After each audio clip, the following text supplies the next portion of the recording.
Good afternoon, ladies and gentlemen and colleagues. I will present our work in Zero TB Yogyakarta, TB treatment delay among TB patients detected through active case finding in Yogyakarta, Indonesia.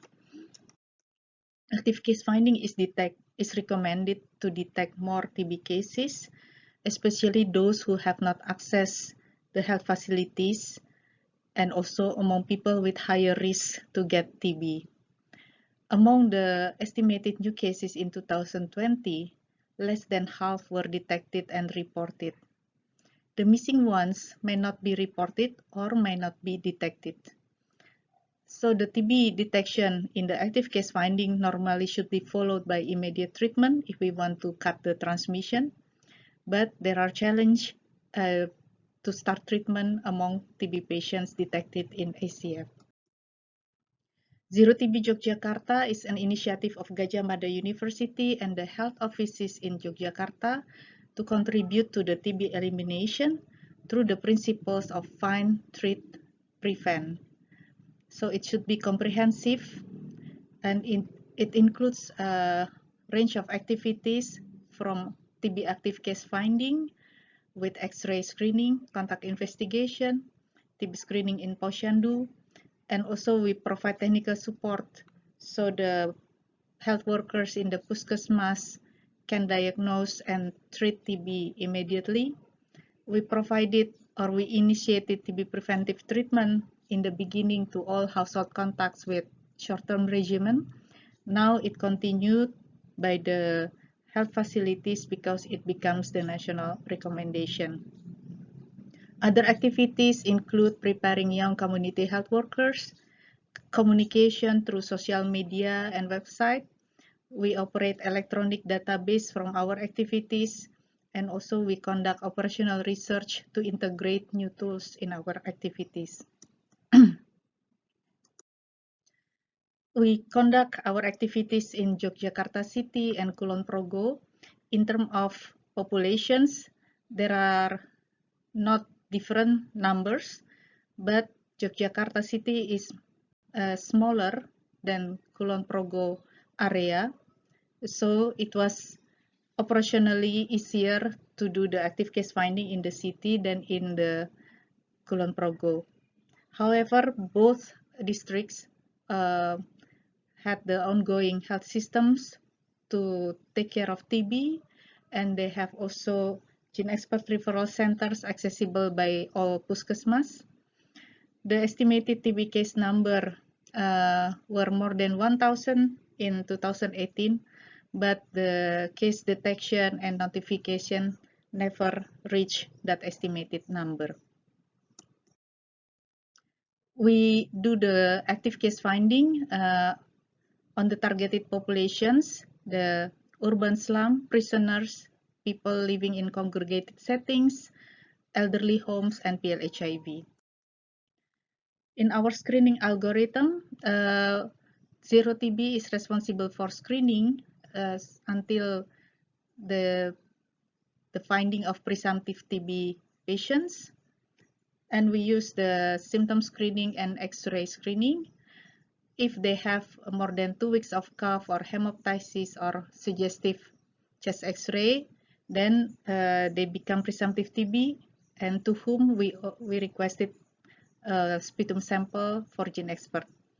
And after Puskesmas do the final diagnosis and the TB treatment. During the ICF activities every day, we have several desks. So we do the symptom screening and X-ray in the same times, and then the conclusion of presumptive TB by the doctors. And if they are presumptive TB, the sputum were taken in place. If not, they went home. From April to October 2021, we conducted the screening to 19,464 participants. Most went for X-ray, and then there are 13% of presumptive TB, mostly contributed by chest X-ray, and then 1% of the participants were diagnosed as TB. Among the TB diagnosed, the non-bacteriologically confirmed TB is higher than the bacteriologically confirmed TB. And in both group, contribution of the only suggested chest X-ray were the highest. Most started treatment, 94% in the bacteriologically confirmed and 82% in non-bacteriologically confirmed. The delay between the screening and diagnosis were various between the bacteriologically confirmed and non-bacteriologically confirmed, because the non-bacteriologically confirmed, the diagnosis was not straightforward, so it took time to observe the evolution of the symptoms, to discuss in the clinical discussion, or sometimes to do the antibiotic trial. And then between the diagnosis to treatment, the bacteriologically confirmed has shorter median, because they are in the highest priority for tracing. Among those who have not started TB, refusal is the most cited reasons. And why they refuse? Because they don't feel ill, unaware of their symptoms, afraid of side effects, not ready for long-term treatment, and moving out. The nurses also find it is challenging to find time to trace the patients. And then the referral to specialists also, it took time, and they had to manage. So as conclusion, making the decision of TB diagnosis of presumptive cases detected through ACF is not easy, because many with GeneXpert negative, the symptoms were not typical, and it was in the early phase of the disease, so it took time for observation and consultation to the specialist. Then starting treatment is not easy either, because of refusal.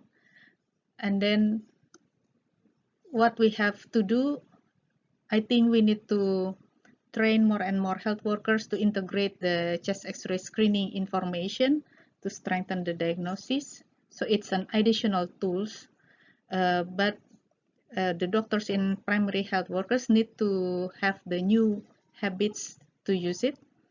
And then we need to collaborate and coordinate with the community leaders to improve the patient's understanding and acceptance of their disease.